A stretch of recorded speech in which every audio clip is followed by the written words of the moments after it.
High, আমি মনীষা। আজ একটা নতুন ধরনের কাজের ভিডিও তোমাদেরকে আমি শেয়ার করব।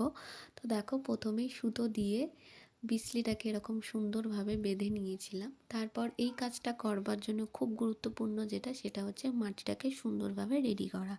তো সেটার জন্য দেখো, মাটিটাকে আমি সুন্দর করে পরিষ্কার করে নিয়েছিলাম।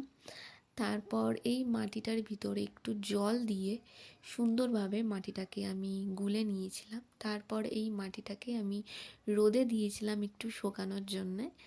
তারপর বিচলি দিয়ে আমি যে কাঠামোটা বানিয়েছিলাম সেটার গায়ে মাটিটাকে সুন্দরভাবে লাগিয়েছিলাম।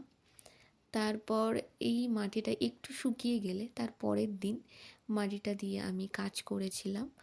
তো কাজটার ভিতরে কম বেশি ভুল ত্রুটি আছে জানি আমি।